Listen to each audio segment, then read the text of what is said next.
আকাশবাণী কলকাতা। খেলার খবর পড়ছি বর্ণালী সিংহ। এখনকার বিশেষ বিশেষ খেলার খবর। কাতারের দোহায় ফিডে পুরুষ ও মহিলাদের ওয়ার্ল্ড র্যাপিড দাবা চ্যাম্পিয়নশিপে ভারতের অর্জুন এরিগাইসি এবং কোনেরু হাম্পি পুরুষ ও মহিলাদের বিভাগে ব্রোঞ্জ পদক পেয়েছেন। ভারত আগামীকাল মহিলাদের টি-20 সিরিজের শেষ ম্যাচে শ্রীলঙ্কার মুখোমুখি হবে।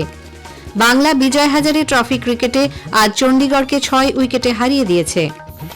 লা লিগা ফুটবলে গতকাল বার্সেলোনা ও রিয়েল মাদ্রিদ নিজেদের ম্যাচে জয় পেয়েছে। আসছি বিস্তারিত খেলার খবরে।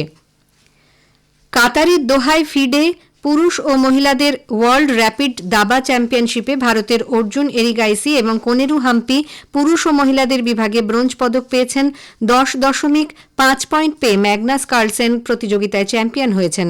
মহিলা বিভাগে আলেকজান্ড্রা গারিয়াচিকিনা চ্যাম্পিয়ন হয়েছেন। প্রধানমন্ত্রী নরেন্দ্র মোদী অর্জুন এরিগাইসি এবং কোনেরু হাম্পিকে ফিডে দাবা ওয়ার্ল্ড র্যাপিড চ্যাম্পিয়নশিপে ব্রোঞ্জ পদক জয়ের জন্য অভিনন্দন জানিয়েছেন। সামাজিক মাধ্যমের এক বার্তায় প্রধানমন্ত্রী ভারতীয় গ্র্যান্ডমাস্টারদের দাবার প্রতি অবিচল নিষ্ঠার প্রশংসা করেন। তিনি খেলোয়াড়দের ভবিষ্যৎ জীবনের জন্য শুভেচ্ছা জানিয়েছেন। তিরুবনন্তপুরমের গ্রিনফিল্ড স্টেডিয়ামে আগামীকাল মহিলাদের টি-20 সিরিজের পঞ্চম তথা শেষ ম্যাচে ভারত শ্রীলঙ্কার মুখোমুখি হবে। খেলা শুরু হবে সন্ধ্যে 7টায়।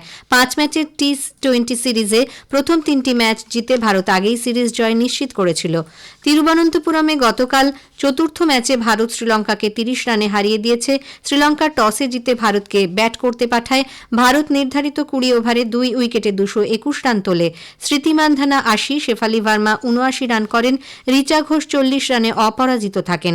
জবাবে ব্যাট করতে নেমে শ্রীলঙ্কা 20 ওভারে 6 উইকেটে 191 রান তুলতে সমর্থ হয়। অধিনায়ক চামারি আতাপাত্তু 52, হাসিনি পেরেরা 33 রান করেন। ভারতের হয়ে বৈষ্ণবী শর্মা, অরুন্ধতী রেড্ডি 2টি করে উইকেট নিয়েছেন। মান্ধানা ম্যাচের সেরা হয়েছেন। ভুটানের বাঁহাতি স্পিনার সোনাম ইয়েসে আন্তর্জাতিক টি-20 ক্রিকেট ম্যাচে 8 উইকেট নিয়ে বিশ্ব রেকর্ড করেছেন। 22 বছর বয়সী এই স্পিনার গতকাল ভুটানের গেলেফুতে মায়ানমারের বিরুদ্ধে তৃতীয় টি-20 ম্যাচে 4 ওভারে 7 রান দিয়ে 8 উইকেট নিয়ে এই রেকর্ড করেন। ভুটান ক্রিকেট বোর্ডের তরফে ইয়েসের পারফরম্যান্সকে কয়েক যুগের সেরা স্পেল লিখে সামাজিক মাধ্যমে পোস্ট করা হয়েছে। প্রথমে ব্যাট করে ভুটান 127 রান তোলে। ইয়েসের বোলিং দাপটে মায়ানমার 9 ওভার 2 বলে 45 রানে অল আউট হয়ে যায়।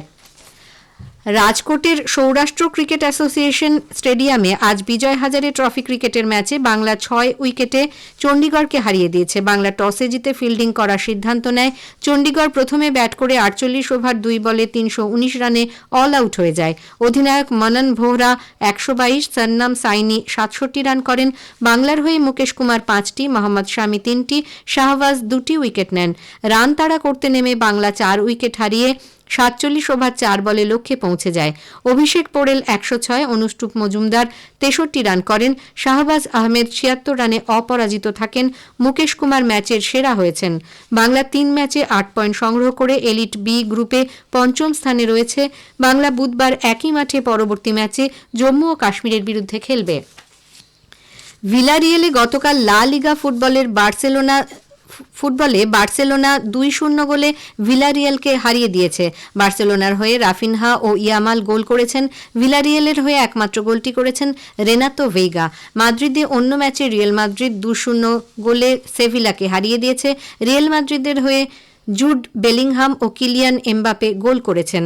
18 ম্যাচে 46 পয়েন্ট সংগ্রহ করে বার্সেলোনা লিগ শীর্ষে রয়েছে। সমসংখ্যক ম্যাচ খেলে 42 পয়েন্ট সংগ্রহ করে রিয়েল মাদ্রিদ দ্বিতীয় স্থানে রয়েছে।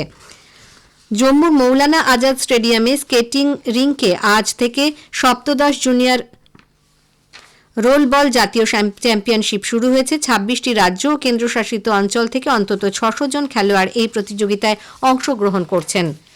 এশিয়ান চ্যাম্পিয়নশিপে সোনাজয়ী নিরু ধান্দা জাতীয় শুটিং চ্যাম্পিয়নশিপে মহিলাদের ট্র্যাপ ইভেন্টে স্বর্ণপদক জয় করেছেন। নতুন দিল্লির কার্নিং সিং রেঞ্জে আজ ফাইনালে 41 হিট করে শীর্ষস্থান দখল করেন 25 বছর বয়সী এই শুটার। নিউজিল্যান্ডের প্রাক্তন ক্রিকেটার ডগ ব্রেসওয়েল সকল ধরনের আন্তর্জাতিক ক্রিকেট থেকে অবসর ঘোষণা করেছেন।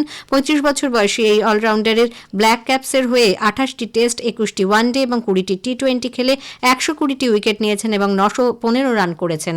খেলার খবর শেষ হলো।